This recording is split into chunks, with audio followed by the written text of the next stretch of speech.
All right, welcome into the seventh episode of Save the Franchise. I think we're on seven. Hope I'm right. But no, we're really excited to be here. I got Austin back. Looking forward to it. Tyler couldn't be here, so we're struggling a little bit to get all three. But I think we're gonna have a pretty good episode today. How you doing, Austin? Doing pretty good. How about you? Oh yeah, I'm feeling good. It's late night here, but this is gonna be a full energy episode. We got some good stuff to talk about. So yeah, let's get right into it. Today, we're talking about the Steelers, the Minka Fitzpatrick trade for Jalen Ramsey, and Jonnu Smith kind of kicked this idea into our brains. A lot of people have talked really in depth about that trade, so we're just gonna take the opportunity to kind of dig into the Steelers as a whole, do a little bit of a focus on them for our episode, and we'll talk about the trade and some of the offseason stuff that they've done. But we want to focus more on where are they going, and what would we be changing about their current outlook and philosophy. So yeah, just to roll back a few things about the Steelers. They haven't won a playoff game since the 2017 season, but they've been continuously successful, right? No losing seasons. That's the classic Tomlin mantra, right? But they appeared in the playoffs in 2020, 2021, 2023, and 2024. So 4 out of the last 5 years. They lost each game, allowing 48, 42, 31, and 28 points respectively. So that defense is supposed to be the backbone of this really successful team in the regular season, and they have been. They've done a really good job. They've been a top 10 defense most years. They've been very successful. It's just that somehow in the playoffs things get a little bit screwed up, and they can't really figure it out there, and the defense can't haul the offense across the finish line. And so part of that success is that it's led to them picking no earlier than 17th each year, and they only picked earlier than 20th once over that past 5 years. And so they're usually sitting in about that 20 to 24 range, and you can get good players there, especially in the first round, but it takes its toll. It's a hard place to draft year over year, and it's a difficult challenge to overcome. Austin, you got any thoughts on kind of how the Steelers have been running things for the past five-ish years? No, see, that's the thing. Like, as you mentioned, with Tomlin, you can always kind of expect the Steelers to be good enough. When you have a well-coached team, you kind of know how to put together an offense, you know how to win some games, but they never seem to have that elite level talent to go anywhere in the playoffs. Winning a football game in the NFL is very difficult, and winning a playoff game is even more difficult. So it seems like with Tomlin and with these guys that they're able to bring in, they're never sending out just like a total practice squad. They usually have a couple good players, as we've seen, and we're going to dive into. So like they can put together a decent offense that can win them a few games, and they have the defense backing them up throughout the season. But just every time they get to the playoffs, they're kind of going up against a much tougher team, maybe someone that's coached better or has more elite talent. And then, yeah, they're always crashing out. And like you said, the defense is always breaking a lot harder in those playoff games. And then they end up in those draft spots. And so it's like when you're going to be drafting at those spots, as you mentioned, you can get some decent players there, but they don't seem to be having, like the GMs in the building, like they're not getting those picks right most of the time. And so we don't see a lot of this elite level talent in those later first and second rounds like we are seeing with some of these other teams that are, even though that these teams are good and have later draft picks, they draft well and they continue to stay good. Whereas the Steelers are kind of a little bit more hit or miss there. Yeah. And so I'm sure we're going to dive into a little bit more here, just talking about, how they can kind of remedy that and maybe some changes they might need to make. Yeah, so I think the lack of star power is a good point. As something most teams that have continued playoff success really they rely on that, and big players make big plays in big moments, and really leverage teams into winning positions. But do you think maybe the packed quarterbacks in the packed set of quarterbacks in the AFC? Do you think that's maybe influenced some of their difficulties with kind of getting through in the playoffs, and maybe why the defensive first approach is not so successful in the AFC playoffs? No, that's a great point. It's like, as I was mentioning, when you get to the playoffs, you go against these teams that have a lot more star power. And so when you go up against a team that's going to have a Patrick Mahomes or a Justin Herbert or a Josh Allen or a Joe Burrow, all these guys that, Lamar Jackson, all of these big time AFC contender teams, have the quarterback that can go out and beat these teams. In the NFL, we've talked about it in a lot of our episodes. You need a good front office, you need a good coach, you need a good quarterback. If you're heavily lacking in any of those three areas, you're really not going to be successful. Even if you can win some games, you're not going to go far in the playoffs, you're not going to win championships. And so that's where the Steelers are running into trouble. They can get there, they can scrap by, they can go 9-8, they can just barely break 500 and get into a wild card spot. But then they're going to go against a team that's going to have much better quarterbacks that you'd much rather run out there versus the kind of ragtag group of guys that the Steelers have put out there on offense, despite how good their defense is. Because no matter how good your defense is, if they're being the backbone to get you to 9 wins all season, come playoff time, they're out of juice and they're not going to be able to stop these AFC powerhouses. Like even the Chiefs know that if they're going to go against the Bills, they're going to need to score more points. They're not going to be able to stop them from scoring. And so that's just how it is. And the Steelers don't have that ability to do that. Yeah. So we'll dig into the details on some of the potential offensive changes and defensive changes that we could look at for the Steelers later. But let's go ahead and talk about their offseason, kind of the approach that they've brought so far this year, and we'll break it down. So we're going to kick it off, talk about offseason additions first. So free agents and trade acquisitions, I'm just going to run through them real quick, and then we'll pick a couple to talk about that we think are significant. So first things first, they're bringing in Aaron Rodgers at quarterback. They got Jalen Ramsey at corner, Jonnu Smith at tight end, DK Metcalf at wide receiver, Darius Slay at corner, Juan Thornhill at safety, Mason Rudolph at quarterback, Brandon Eccles at corner, Kenneth Gainwell at running back, and Malik Harrison at linebacker. So, Austin, Tyler and I talked about Aaron Rodgers on the last episode. And so I just want to kind of get your thoughts real quick. What did you think about the idea of the Steelers kind of going into the offseason, seeming to hold themselves for Rodgers and just say, this is the way we want to go. And I don't know, what do you think about that? Yeah, honestly, like talking about these players and Aaron Rodgers specifically kind of makes me feel like it's like an old dude who's getting into fantasy football, is basing all of his analysis off 5 to 10 years ago and is drafting a team based on that.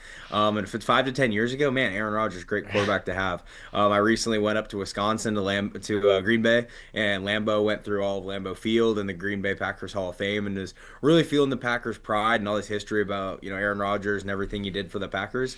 But it really kind of stayed there. It did not go far from Lambeau Field. Even if he might still own the Bears, he has not brought a lot of success to these other teams. It really seems like, I don't know if I want to throw washed out there, but or washed up out there, but Aaron Rodgers is definitely not the same player that they had playing up in Lambeau. And I think the Jets wanted him to be Brett Favre 2.0 and be able to come around and still have a lot of juice left and be able to, take a team as far as he took the Vikings when they went all the way to the NFC Championship, and then he made a questionable decision. So I think Rodgers has also made some questionable decisions, and just as far as his play and kind of just he doesn't seem to be the same guy, and especially after that Achilles injury. I mean, we could go on and on about how hard it is to come back from an injury like that. We've seen it like in the NBA a bunch, especially this season. Like it's going to be tough for those guys to come back. There's always a pretty big dip, especially in an explosive game such as football. Even if you are a quarterback, even if you are a pocket passer and a field general, like you still need to be able to move, and just any pain like that can just throw off your game completely. And so to answer the question, like just straight to the point, like I don't think Rodgers is going to be the guy that they want him to be on the field. I think that by him coming into the building, he's obviously going to have a veteran status of a guy that knows the game, knows how to win football games, and can maybe go out there and provide that base level of success that we kind of talked about them having. He can be a 9-8 type of guy, and maybe he is just a bridge quarterback.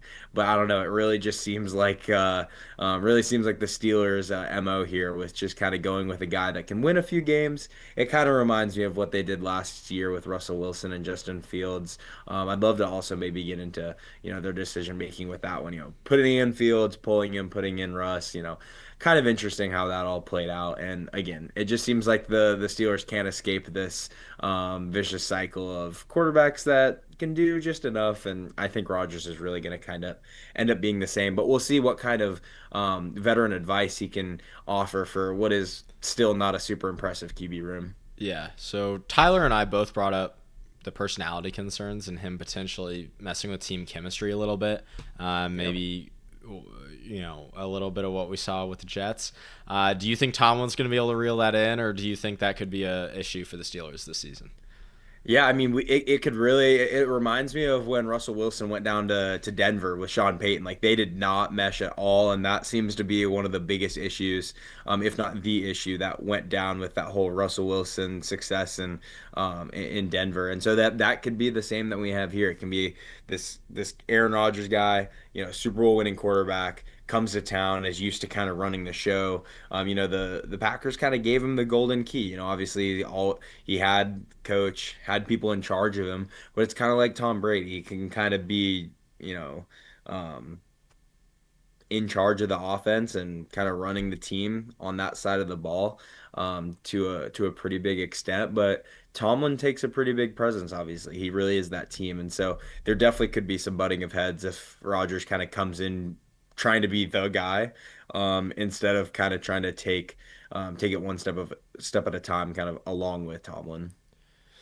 Yeah. So I'm gonna go ahead and get into another one of these free agent acquisitions, or trade acquisitions rather. Um, Jalen Ramsey. I want to talk a little bit about that trade and the swapping him for Minkah Fitzpatrick. So that trade acquiring Jalen Ramsey and Jonnu Smith does actually open a bit of cap space up for the Steelers.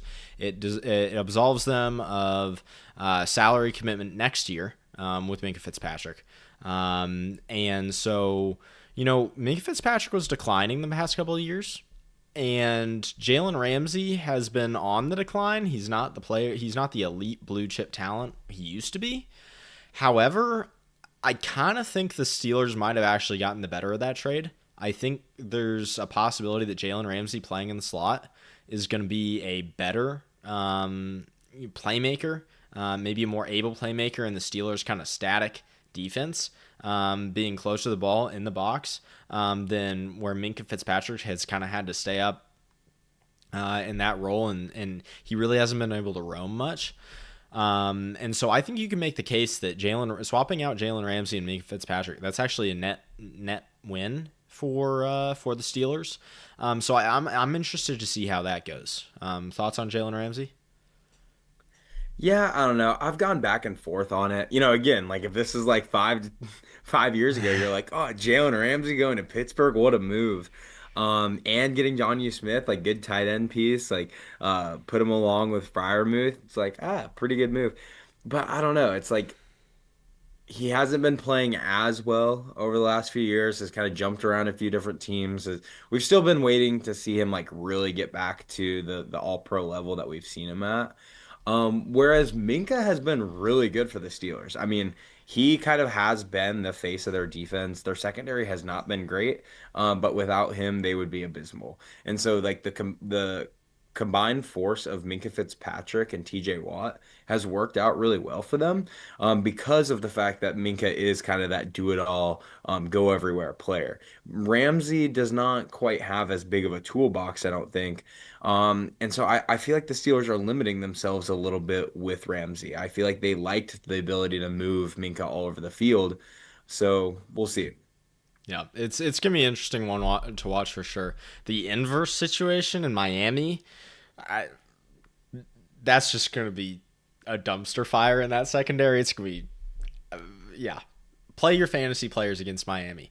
A little bit of free advice there. Let's talk about DK real quick. You wanna put out some thoughts about DK basically swapping out George Pickens for DK Metcalf as kind of the alpha in this wide receiver room.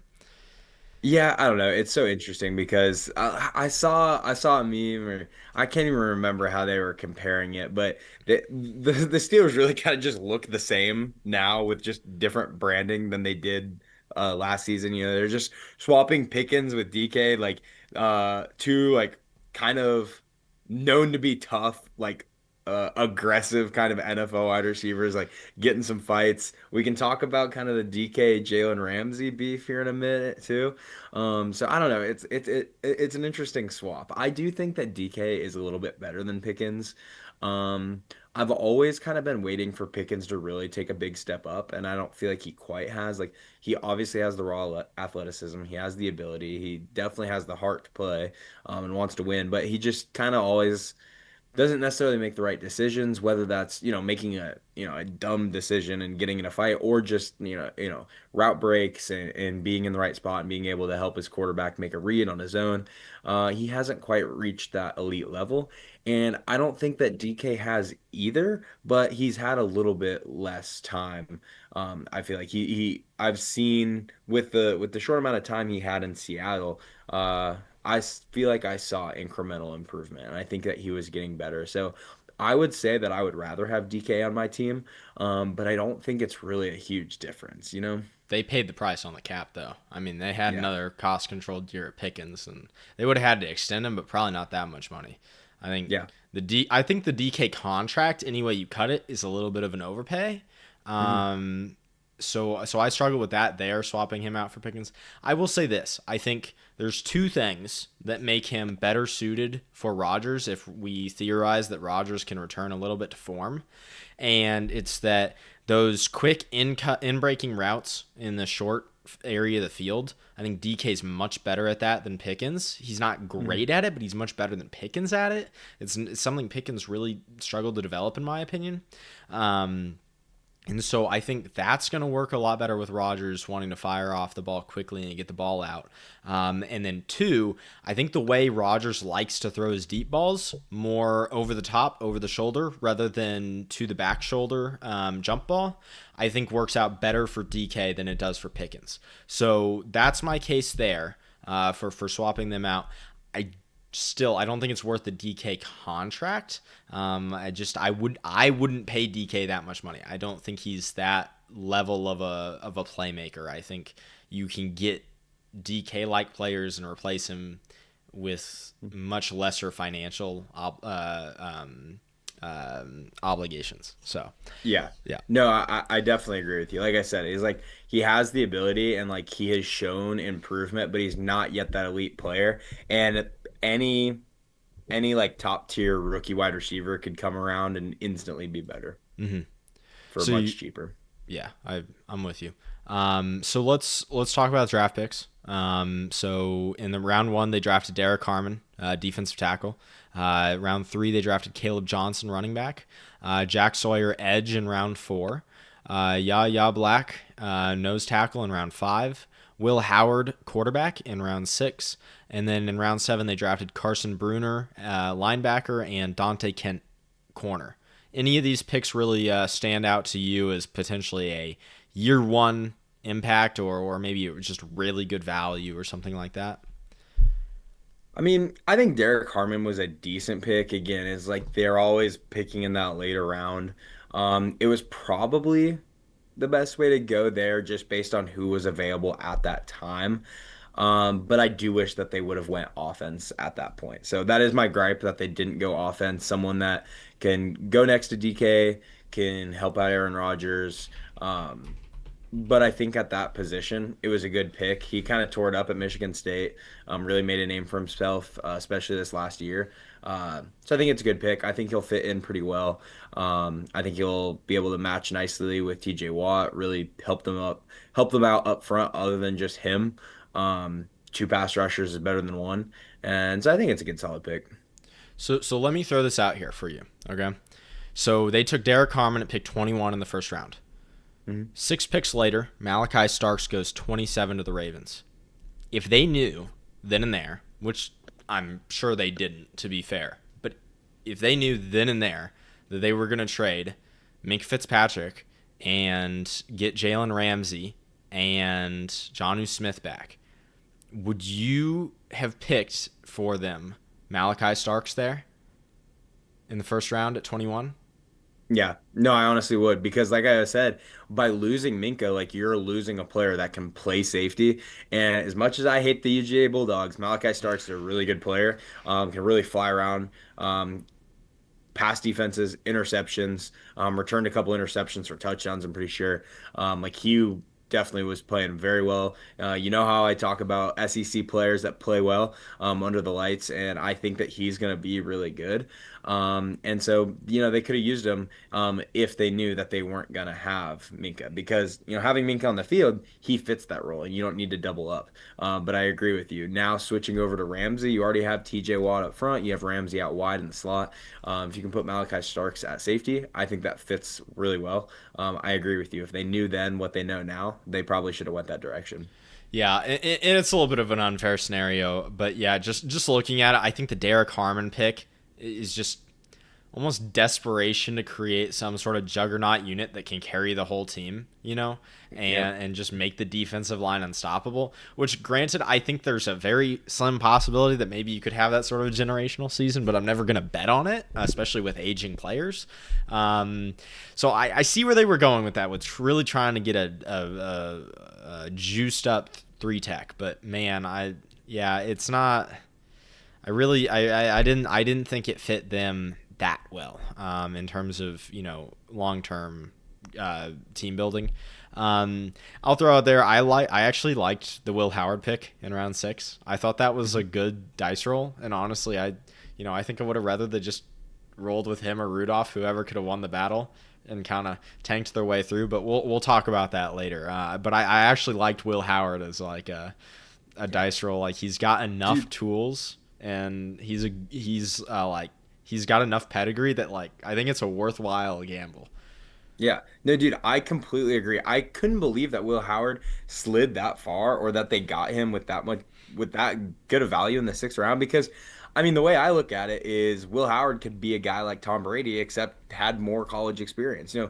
Tom Brady was not a very good college quarterback. He finally got his way to the starting role. That's why he was at least able to make a name for himself, but he wasn't excellent. He wasn't winning national championships. Like, even despite the supporting cast he had around him, Will Howard was a very good quarterback this year, and he was a very good quarterback for Kansas State last year. And so I thought it was an excellent move for Ohio State to go out and get him. Definitely paid off for them. And then for him to slide all the way to the 6th round, I think it's a great pick. I think he could definitely end up, learning under Rodgers, and maybe we're one Aaron Rodgers injury away from Will Howard coming in and being the next Drew Bledsoe, Tom Brady situation. Not to put that much pressure on the kid, but hey, I like the pick. I agree. At 6th round, you might as well, Yeah. They always kind of say, throw some stuff against the wall, see what sticks. Yeah, I'm with it. So the one I do have an overall critique of the draft, and it's that when I look at this draft, and I see in particular that Jack Sawyer and Yaya Black pick at edge and nose tackle, spots that are pretty well established on this roster. Keanu Benton's your nose tackle, period. Jack Sawyer playing edge. Is he going to break past Herbig, Highsmith, Watt, or Hayward? Really? For any significant rushing roles. So my point here is that even in the best case scenario where Derrick Harmon and Caleb Johnson, where a bunch of these players hit, like I don't think you're getting significant impact play, filling a role on your team outside of Harmon and Johnson. Unless if one of these 7th-rounders magically hits, which I'm not going to bet on, and I don't, I'm not going to judge a draft on. So man, you're probably like you're walking out with maybe 2 impact players if everything goes right. But if one of Caleb Johnson or Derrick Harmon doesn't hit, you're in a pretty bad spot already in terms of the outlook of this draft and in terms of short-term impact. So I didn't love that. Yeah, no, I like what you said about that, like the Derek Harmon pick, kind of being desperation of them being like, okay, like we don't know what else to do at this point. Like, let's just take this guy. We know he's good. Let's try to build a juggernaut. That's kind of what I see with the Jack Sawyer pick too. Like, I think that's excellent value for Jack Sawyer. Again, a guy, national champion. We saw the way that he played in the college playoffs. Incredible player. I don't think he should have slid that far. But I don't think yeah, like you said, he doesn't really fit into this Steelers team just because it's already a loaded position. And so I don't know, I don't want to I don't want to compare it to this exactly because it actually ended up working out, but it kind of reminds me of the Lions taking Jahmyr Gibbs when they like already had like Swift, and people were like, "Oh, like why are you like doubling up on running back?" That ended up working out really well for the Lions. So I don't think it's exactly that. I don't know. Maybe they trade away Hayward, or maybe TJ Watt gets too expensive and they trade him away, and then Jack Sawyer fits into that role just as good, cheaper contract. Maybe that's what happens. Maybe that's their vision. But that seems like a lot has to happen for that to really come to fruition. That kind of is the same luck they'd need for one of these seventh round guys to, you know, for Will Howard to be the next Tom Brady, you know. So yeah, it seems like desperation. All right, yeah. So let's go ahead and kind of look at the current state of the roster and where these acquisitions got them to. So let's discuss remaining holes on the roster a little bit. I'll kick it off here. I'm concerned about the O-line as a whole. Depth and starters. And this isn't, this is not some groundbreaking take or anything, but man, this is worrying. You let your left tackle walk in free agency, okay? I don't care who your left tackle is. That's always going to be a concern. Broderick Jones has been back and forth. I mean, there's a reason Dan Moore was starting at left tackle last year, and I know Broderick Jones ended up filling out, out the line in a different spot. But I don't love that playing him at left tackle. It doesn't feel very secure. I want to say I liked what I saw out of Fautanu in the 1 week he played, breaking into that starting lineup a little bit into the game against, I believe it was Denver week 1. Really nice film, looked good, looked like he belonged. So I'm thinking that's going to probably work out, but limited tape. It's a guy with limited game experience, going to be more on the side of being a rookie tackle, which is always troublesome. And then, I'm not a big fan of the interior. The interior is it doesn't do anything for me. I'm worried, especially about McCormick at right guard. And if you want to build a wall to let Aaron Rodgers be a classic pocket passer, this is not the line I would be doing it with. So yeah, any thoughts on the O-line, Austin, or you want to pick out another room to talk about? Oh, you're muted. No, I think you pretty much hit all the big talking points on that. There's a lot left to be desired with that offensive line, and we've seen it time in and time out. No matter who you have behind center or out wide on an NFL team, if you don't have a good offensive line, you're not going to get a lot done. And they don't even have a lot of great weapons. And so without a really good offensive line, we'll kind of see how that works out. At running back, Jalen Warren, decent veteran guy, and Caleb Johnson could be pretty good coming out of college. We saw how he played at Iowa. But again, behind that offensive line, I don't really see a lot happening for them. Yeah. So I see Aaron Rodgers scrambling and tearing his Achilles again, and that's kind of how low my expectations are. So that kind of takes us to the quarterback room, which we kind of had written down as a roster hole, which kind of sounds funny to say with a guy like Aaron Rodgers under center. But when you have your main quarterbacks being Aaron Rodgers, Mason Rudolph, who they brought back into the building, and then rookie Will Howard, there's not a whole lot going on there. We talked about what we think about Aaron Rodgers. Mason Rudolph has had starting roles in the NFL and has not done much with the opportunity. And Will Howard's an unproven rookie, even despite the massive ceiling I gave him. So doesn't give me a whole ton of confidence there. Yeah, I'm with you there. I don't really have anything to add to that. I think just to top this off, not to highlight the entire offense on this, talking about the holes on the team, but the wide receiver and weapons, like, man, it's a tough case to make to talk about this offense being like a significant part of the team and a driving factor in why they can win games. I mean, outside of DK Metcalf, your primary pass catchers you're looking at Robert Woods, Calvin Austin, Roman Wilson, Pat Freiermuth, Jonnu Smith. I don't know that I like any of those guys.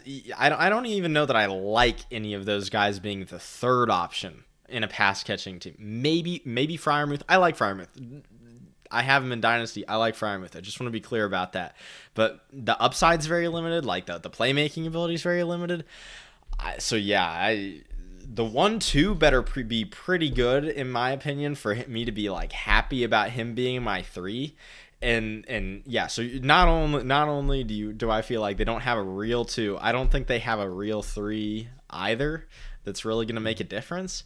And so yeah, it's just a bunch of these guys that, man, they really shouldn't be playing that many snaps. I mean, aging Robert Woods, and then maybe Roman Wilson can kick in and do some stuff for you, but it's a tough go. Like, there's not a lot here in the cupboard for Rodgers to throw to outside of Metcalf, and I think we've seen over the past couple of years that Metcalf can be schemed away. Like, he's not some sort of unsolvable problem for defensive coordinators. Mm-hmm.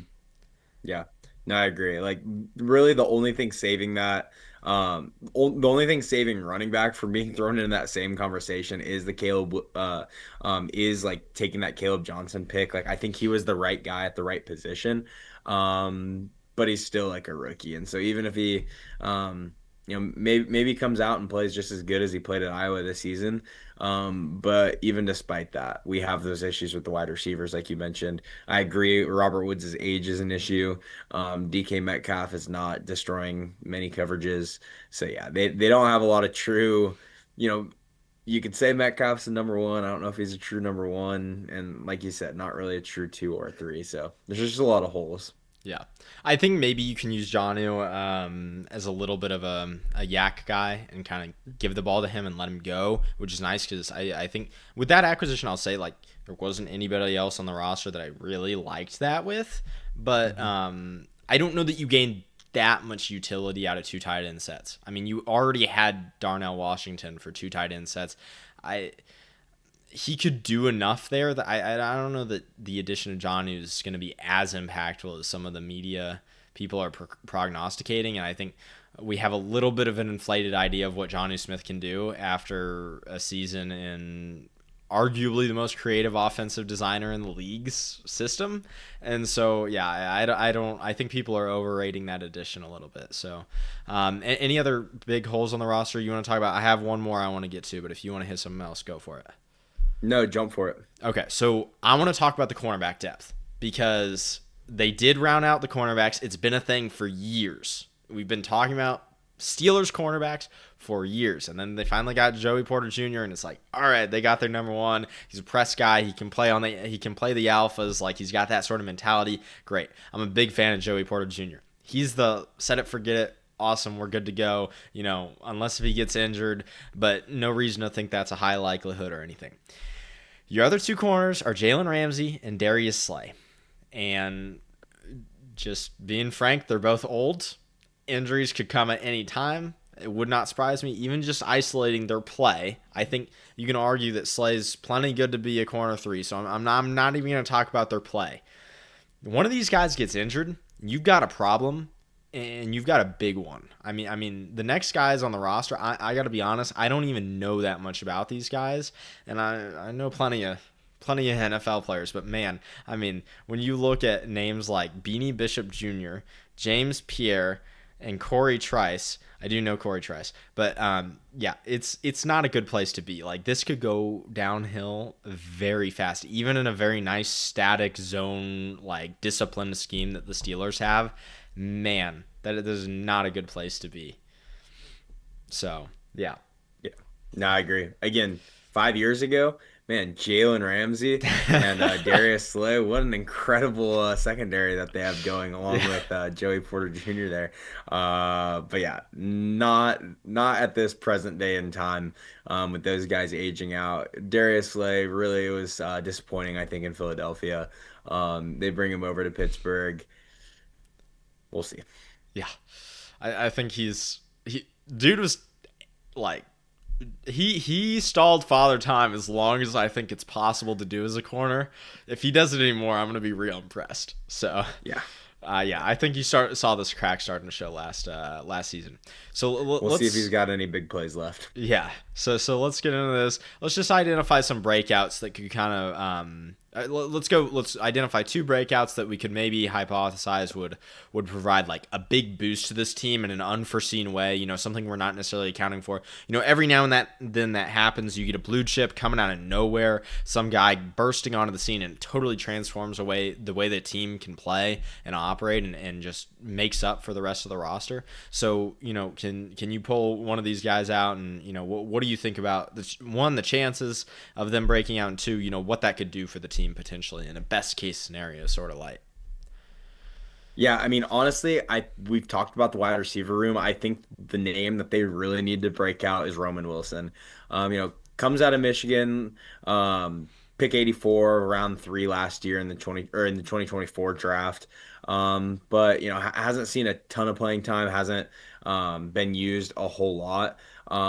But he's a guy that can be explosive and someone that I think that they could really use in this offensive scheme along with these other receiver guys that they have. They have their big time guy in DK Metcalf, and they kind of have a speed guy with Robert Woods. But I think seeing Roman Wilson really come into fruition and being the guy that they drafted him to be would play big dividends for this offense.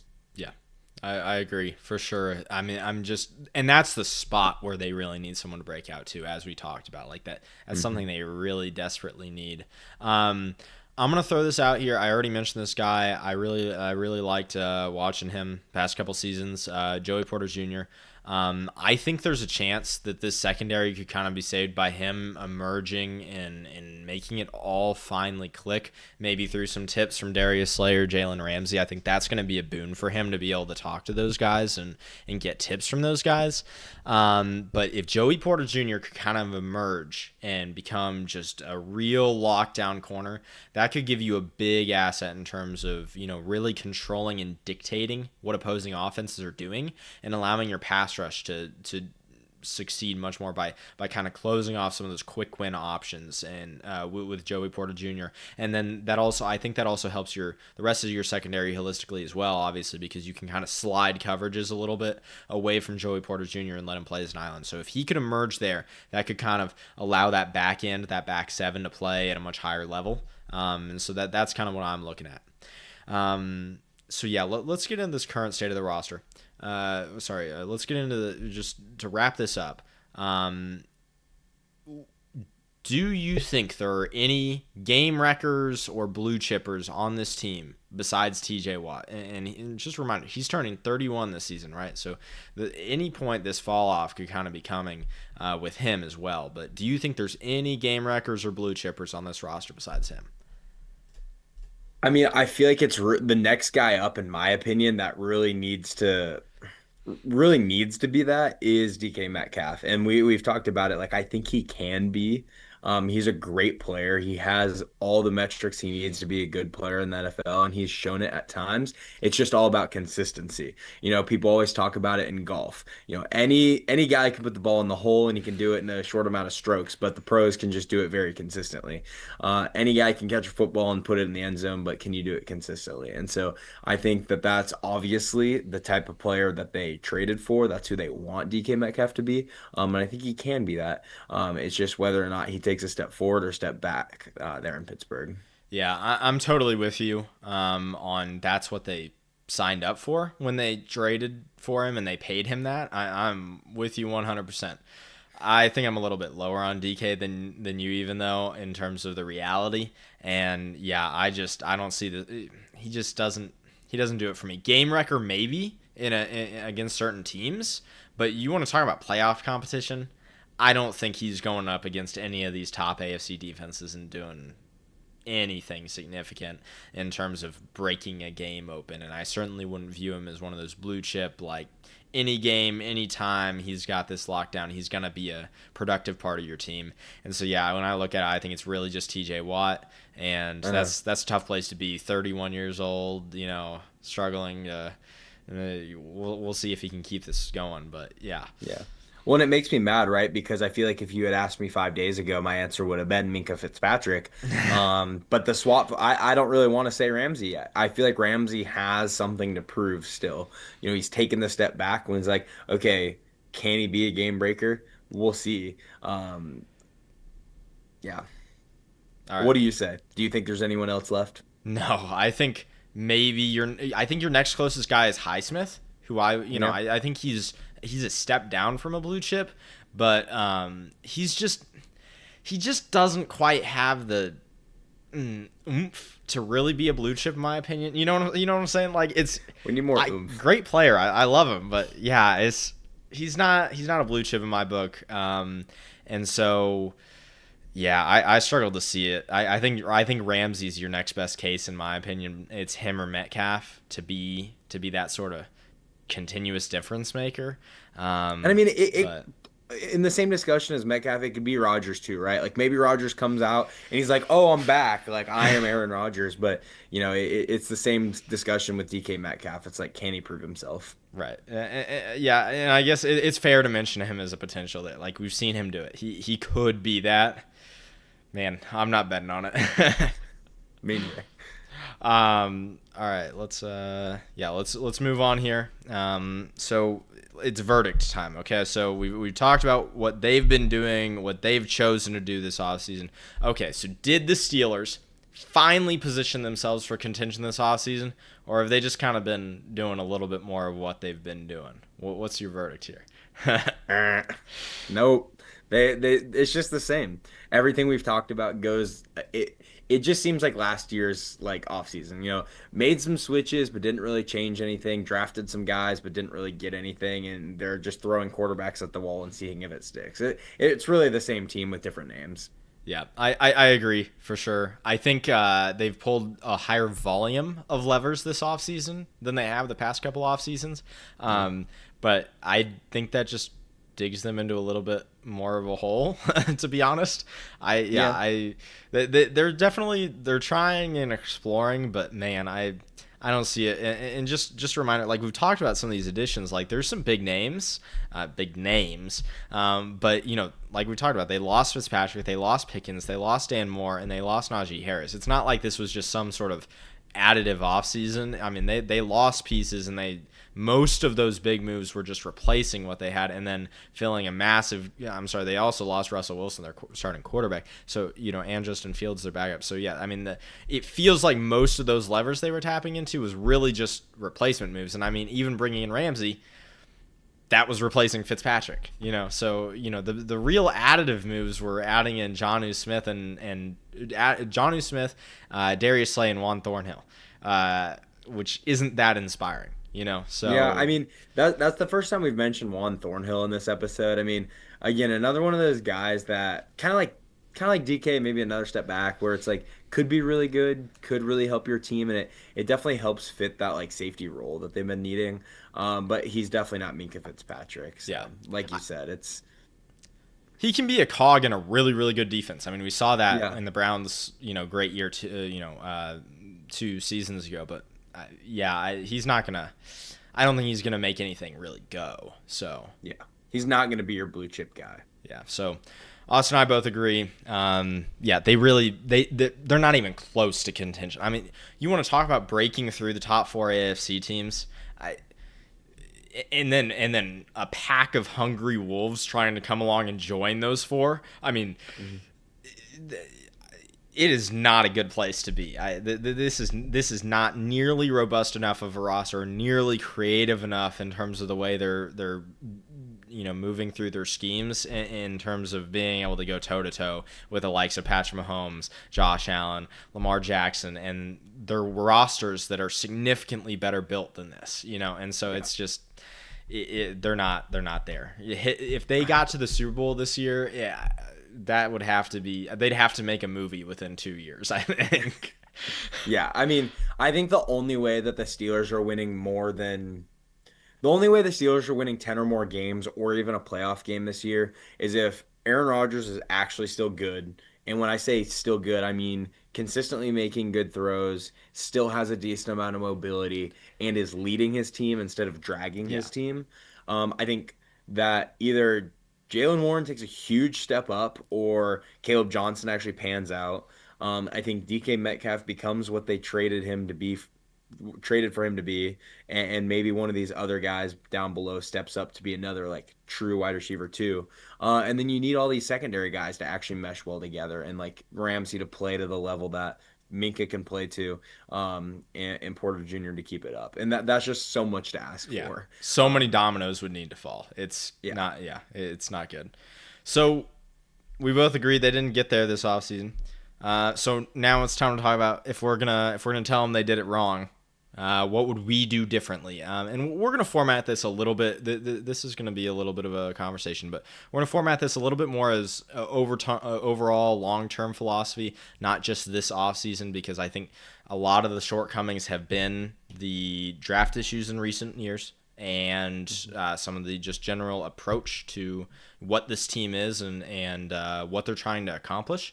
And so let's get into it, Austin. I mean, just first off the bat, do you think this needs to be like a major, big changes need to happen? You really need to like dramatically change this franchise, or do you think they can do minor changes and kind of pull a couple triggers here and there and just start doing things differently? I don't think it's to the level where they need to sell the team. I don't think that there's a level of toxicity coming from the top down that would warrant that. Unlike some other teams that we've seen, the Commanders finally sold the team, got better. We'll probably end up doing an episode on the fact that the Bears, the Jets, the Panthers all need to sell their team. I don't think that's the issue with the Steelers. They have a good ownership. I I could make the argument that they need a better GM. Their current GM is Omar Khan. He has been their GM since about 2022. Hasn't been making great draft picks. Hasn't been doing much with that front office. You saw in our draft episode how high I am on a good GM and the impact that I think it can make.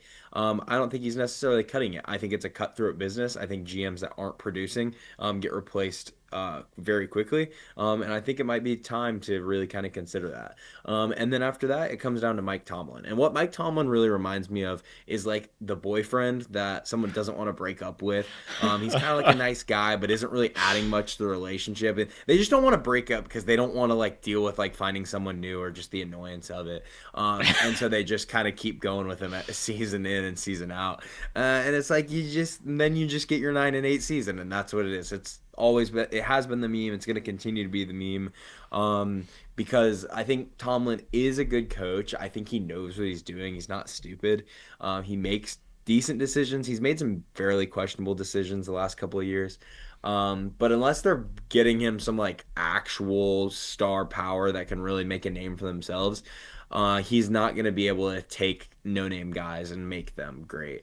And so, it really comes down to what do the Steelers want to accomplish? If they want to just keep going to one playoff game a year and then getting blown out, they can keep these same guys in the building. If not, I think they experiment with a new GM, see if they can get some better star power in the building, because that's key one. And if they get that star power and Mike Tomlin's still just getting them to the same undesirable spot, then you got to start thinking about that. So that's my thought on it. Yeah. So I think I'm a little bit more on the let's tear it down camp. I get you've had this success, and there are teams that would kill for this success. Man, I want Super Bowls though. I want Lombardis in the building, and this isn't cutting it. I'm gonna make the coming case from some Patriots and Chiefs fans.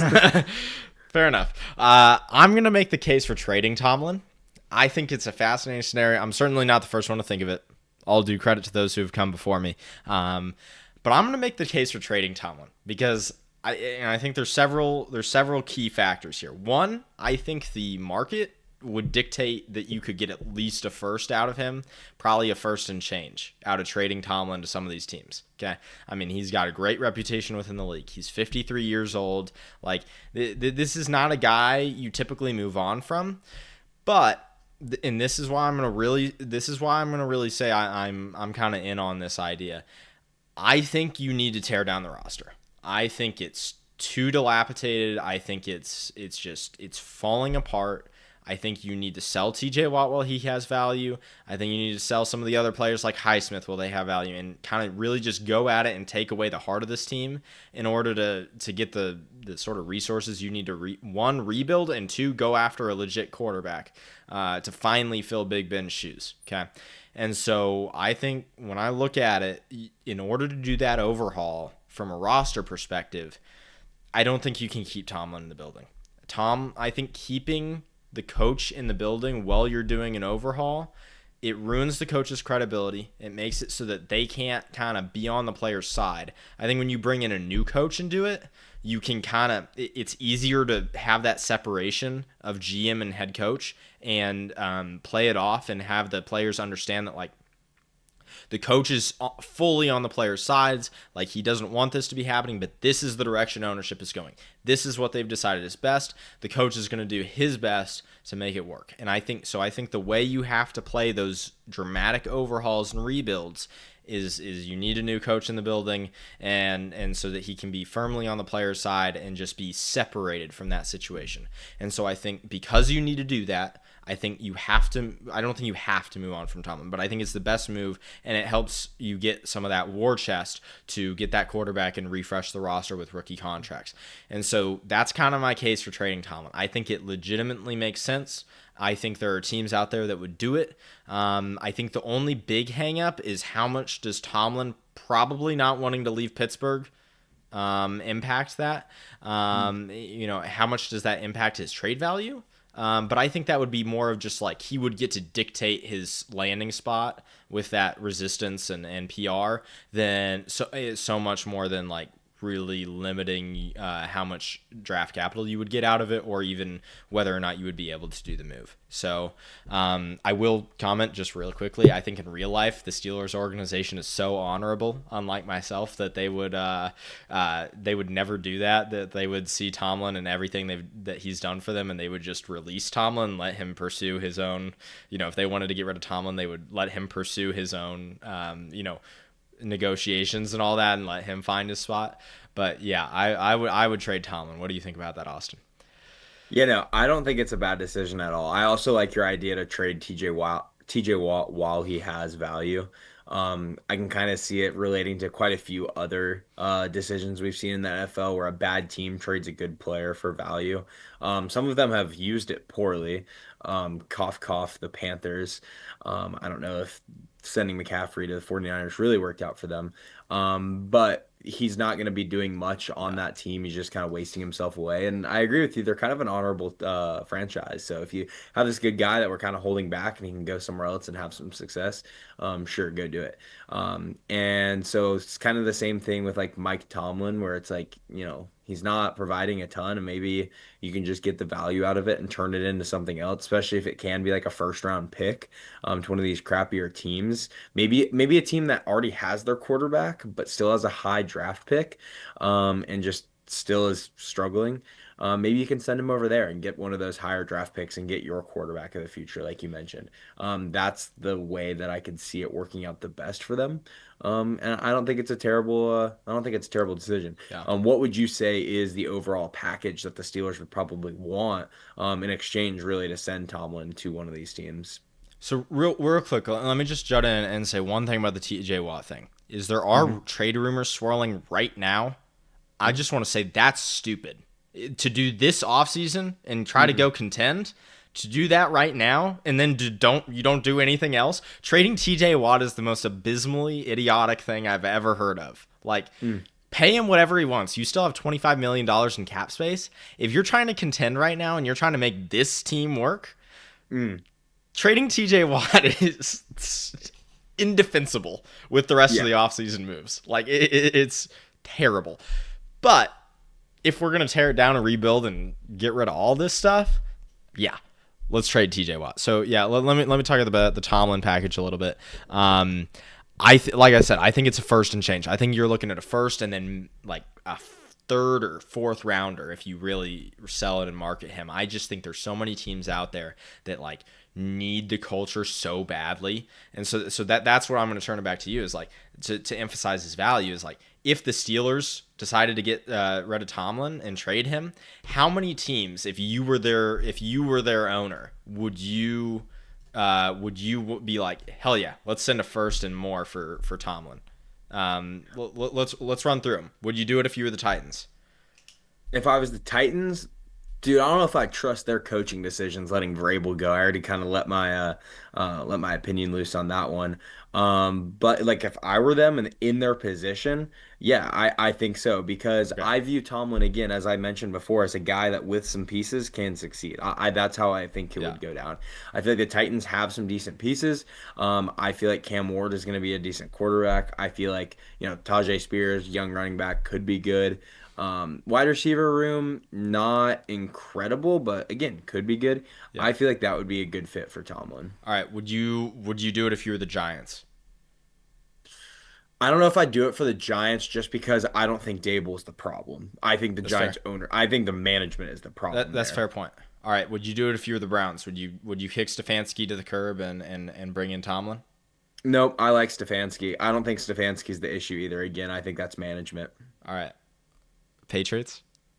Absolutely not, dude. No bias at all. I genuinely think Mike Vrabel was an excellent hire. Just from that culture standpoint, we talked at length on that. I think Vrabel's really good for the Patriots. So I would say definitely not. If Vrabel doesn't work out, it's a decent option because you got to start. All right, if Vrabel doesn't work out, we need a guy that's more external than kind of this Mayo and Vrabel experiment. But I think Vrabel will work out.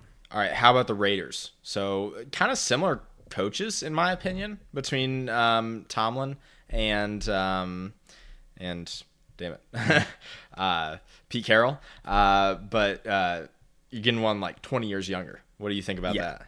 No, I do. I like it for the sense that they took the chance on Carroll, and I think that Tomlin could be arguably better, could be better than Pete Carroll. I don't know if they do it like right this second, but if they give Carroll 1 to 2 years and he's not helping out, and that's the point that the Steelers are like, all right, we're done with Tomlin. I could see them trying out Tomlin instead. But they've done a lot of experimenting over there in Vegas, so I don't know what they got really going on. They don't have a lot of pieces right now. I mean, they're bringing down Geno Smith to play quarterback. I've always kind of seen him as like a bridge guy. I don't think he's excellent. I was kind of surprised the level of success that he had in Seattle. I think he made a Pro Bowl. So we'll see. I'm I would slamming say that. iffy on that one. I'm slamming that trade button if I'm them. Like, they need to just figure out the culture, man. And I'm not saying Yeah. Carroll can't do that, but he's too old. Give me Tomlin. Give me 20. Give me I like like that 10 point. Yeah. years to reset the Raiders and what the Raiders are. Yeah. Okay, Jags. If Cohen doesn't work out, would you do it if you're the Jags? Like if it's just like an okay coaching season from Cohen, would you swap him? Yeah, I would do it. Okay. How about the Jets? Yep. Okay I'd do it with the coaching Jets. season from Glenn. No, yeah, I would still do it because again, I think the Jets are a team that has had the pieces, just hasn't had the coach. Okay. Saints. Dude, oh my gosh, the Saints are. I think the Saints might be the worst team in the history of the NFL this season. I'm so low on the Saints. I want to do a whole episode just on how terrible they're. I don't think they're going to win a game. I genuinely do not think the Saints are going to win a game this year. Talk about an ownership Um, group that needs to get removed. Yeah, I mean, they at least I thought that was the right move when they traded Sean Payton to the Broncos. That's what I've been thinking about this whole time. We've been talking about trading Tomlin. But yeah, I think that it could work well. I think it would be a smart move for them. The level to which it would fix the problem, I'm unconvinced. But I like your point, kind of like with the Raiders, just like fixing the culture and just having a guy that is more of like a rock that the team can lean on and is just gonna bring a level of consistency. I think it's a good move. All Could right. help. This is an interesting one. Bears if Ben Johnson has a all right season as head coach. I mean, if Ben Johnson's like all right and like they figure like and Caleb Williams actually starts to like pan out, I think that they ride that ship a little longer. But again, it's another one of those teams where they seem to just keep experimenting. Like they keep bringing in like young guys, like coordinators, and like castaway coaches from other teams and like it's not working out. Like I think they really need a guy like Tomlin that is like proven and can again reset that culture and maybe help develop some of these young guys. Because again, that's the problem with like the Jets, it's the problem with the Giants. It's a problem with a lot of these teams that even though they've had high picks and they've brought in good players, they haven't really done much with them and developed them to like a team chemistry standpoint. Like you've had guys like like Garrett Wilson and like all these guys these teams that have brought in and they have been good in their own respect, but they haven't necessarily meshed into like a full like competitive team. Right. And so that's what you need in a coach, and that's what I feel like Tomlin could provide with the right weapons. Yeah, I could see it. All right, Panthers. Would you swap out Canales? Dude, I mean anything. I would take duct tape, and that would probably help the Panthers a little bit. But I yeah, like some of the things Canales did. I think they just so desperately need to reset the culture and like establish a very competent feeling in that building so badly that you just have to go get a guy like Tomlin. exactly. The management is just so all over the place. I mean, just their owner himself is just kind of just an idiot. Yeah. And I think just bringing in again a guy like Tomlin that can just be a rock, be someone that they can lean on, be someone that can actually provide more insights for drafting. Like I was talking to a Panthers fan the other day that was really high on Bryce Young, and dude, I'll never get over the photo of him looking like a sixth grader going to class. The second I saw that, I was like, he's too small. He genuinely cannot succeed in the NFL. I don't think that he will end up being a good player, and that's okay. He was an excellent college player. He's a great guy. Nothing against him. It's just hard to be a good NFL quarterback. I couldn't do it. I don't think he can do it. So they need someone like Tomlin that can maybe help them bring in some better quarterbacks. But not to say that Tomlin is like going to be an excellent like GM level figure. Yeah. Dallas Cowboys. Dallas Cowboys also need to sell the team. That kind of reminds me of them bringing in Mike McCarthy. That Mike McCarthy basically is the Mike Tomlin of the Packers. Has done well, has had playoff success, has had good teams, has been level-headed, has done well with not a lot. But it didn't really work out for them, and I'm not sure like why that is. The Cowboys just always seem to have some issues going on. Their defense hasn't been super great as of late. Even with some like really solid offensive weapons, decisions like putting Ezekiel Elliott at center on the last play of the season. So I don't know. Maybe Mike Tomlin works out better than Mike McCarthy. Well, no, But McCarthy's gone. It's Schottenheimer now. Yeah, no, that's what I'm saying. But I'm saying like Yeah. maybe like bringing in this like experienced coach like works better. I than that think they're experiment did. arguably the most desperate team for Tomlin. Yeah, I know. That's what, like I don't know. Like they can't seem to get much to stick. So if it helps them, sure. But I really think that they need to sell the team and draft better as well. All right, easy speed round. Dolphins, Colts, Cardinals. Dolphins no, Colts Okay. yes, Cardinals no. I kind of No, like what you like Gannon? I don't hate Gannon. I was really low on him at first when he was like, "Oh, fireworks, pew pew." Pew. that bro lost a lot of aura with that one, but I don't know. I think that he proved a decent bit. I mean, the Cardinals were not terrible last year. I mean, Kyler Murray like took another step forward, or like had taken some steps back, moved back forward. I thought last year they got a lot of good things going on. So Okay. I'm not super low on Gannon yet. Again, in 3 years, if it's failing, maybe. But I think that's a team that does well with some like offensive creativity. I don't really market Tomlin as like a creativity guy. I market fair. him as more of like a level-headed, like it's more of like a field general versus like a scrambler. Yeah. And so that's really kind of how I see that. So that's why I don't love him for fitting with the Cardinals. Okay. I think the Colts could use him. I feel like that is more of the Colts MO. And then with the Dolphins, I don't know. I was speaking with another friend recently. Like I don't know if I'm totally sold um, on how capable McDaniel is down there. Like we've seen him be able to do it. And then this past year, like, didn't seem super great. So I think that they still ride that out and see what he's able to provide with that level of creativity. I think I'm with you. But yeah, again, it's still kind of that like they seem more of like they want to be more of a creative minded offense. Yeah, I mean, part of the reason that I'm still on the McDaniel train is that when I ask this question to myself, is like, if McDaniel goes, if he's done head coaching and they get rid of him, how many teams would I think should instantly pick up McDaniel as Hmm. their offensive coordinator? And I have trouble making the case that like anybody outside of the Ravens, the Ravens and the Bills. Like I think I have a hard case for anyone outside of the Ravens and the Bills. Every single team should bring this guy into the building. And so when I think about someone like that, I'm like, all right, maybe we should give him a little bit more run at head coach, you know? Yeah. No, that's a really good way of looking at it. I agree. So yeah, okay. We're not going to go through all the teams. But to put it simply, Austin and I both agree. There's 8 teams that we both agreed on 8 teams that we would trade a first and change for Tomlin.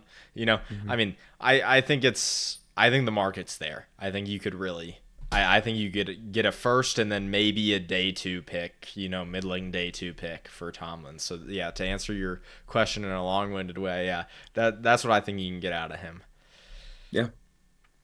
Um, Something I want to go address. I think no matter how you do it, I think if you're not going to really turn over this roster, or even if you keep a lot of the roster the same, will you start to do a slow rebuild or retool? I think the defensive scheme has to change. Mm. I think that's part of the reason they're struggling against the really good quarterbacks is they've got this Mm. terrifying pass rush, and then they just play static cover two and standard coverages behind it, and they don't give the quarterbacks any eye candy or anything to look at or figure out or read, and it's really not the way you. I mean, don't get me wrong. One of the things that sucks about facing these great quarterbacks is that they're usually really good at reading the eye candy and stuff too.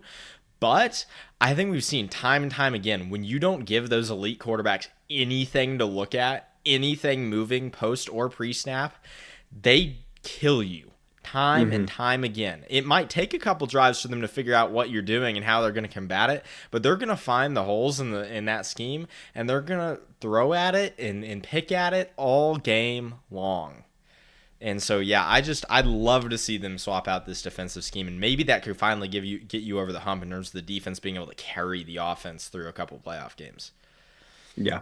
No, I totally agree. And I feel like it's a little bit easier to scheme for really good pass rush, especially if it's just one guy creating it, than it is to scheme for a secondary that has a lot going on and is hiding their Mm-hmm. coverages, and is switching in and out. And so I agree with you. That's kind of their issues. People just figure out how to block TJ Watt and how to set up a decent bubble, and then they just sit back there and pick apart the defense that isn't providing much of a wall at all. Right. Do you think? Okay, so let me put this out here because I've heard this theory, and I want to pause it and kind of talk about it a little bit. I've heard it discussed that they just aren't getting lucky in the draft, and if they had just been getting a little bit luckier, you know, the drafts. A lot of people look at the draft as roulette. I tend to agree. There is a lot of variability. Like not everyone, you can't even if you're a really good front office, you don't nail a draft every year. Like that's just the name of the game. But a lot of people are making the contention that if they could just get a little luckier in the draft with the talent they have and the coaching they have, then they would be in contention position. What do you think about that? I mean, I think there is luck in the NFL draft. I don't think that the NFL draft is luck. I mean, I look at a pick like George Pickens and I say, I think George Pickens was just as good as I would have expected when they drafted him. It's fair. They drafted a guy in the second round, was a receiver from UGA, who's not a typical wide receiver school, and he played pretty well. In fact, I think he played all the way to his ceiling for the Steelers. I really do. And then so now they're taking a guy like Caleb Johnson in the second round. Really good college running back, not necessarily the biggest guy. I don't think he's going to be Saquon Barkley or Christian McCaffrey. I think he's going to be decent. Maybe he plays for 4 or 5 years and then he kind of just fits that Jalen Warren role and maybe they trade him. I don't think that they're not getting lucky. I think that they're just not. drafting players that really have breakout capability. And again, not to punish them for their success, but again, by just being good enough consistently, they're not breaking into that high enough bubble where they can just get these guys that were like, yes, like Justin Jefferson, Jamar Chase, uh, like neighbors, these type of receivers that you see them come out of college and you know that they're going to be really excellent and you can plug and play them really Yeah. quickly. They're just not in that range. And so I think they're getting exactly what they are signing up for. It's just not necessarily sufficient. So, I mean, maybe, yes, I think anyone would do better in any situation with more luck. And if some of these guys could overplay their expectation, their ceiling, sure, but I don't think it's necessarily like, oh, poor us, the Steelers. We're just getting some bad breaks. We just need one to go our way. I Right. think they just need to, figure it out, win more games, or just decide they're going to win less games and start a full rebuild. Yeah. I think I'm there. I think when you look at it, the idea should be in my philosophical idea of tearing this down. I think the idea should be to get yourself from picking at pick 20 and kind of make your way down to 5 and 12, lose just like 3 more games, or 3 or 4 more games, probably, yeah, I guess 4 more games, and make your way down to about 5 and 12, and now you're picking at 10. The value of that is a whole extra first round pick from another year. I mean, that's a significant jump in terms. I mean, just take this year's draft, right? Instead of picking at 21, if you're picking at 10, so they took the Bears took Colston Loveland there. Mykel Williams goes 1 pick later. Tyler Warren could have been picked there. Jalen Walker could have been picked there. Walter Nolan could have been picked there. I'm looking at guys that like that pick matters. And then also, if you're going to go get a rookie quarterback, everybody's talking about, hey, this next year's draft class, really good quarterback class. This could be awesome. Even if you're getting like 5 or 6 guys, I mean, we saw that not this past draft, but the draft before, they still all went by, what was it, pick 13?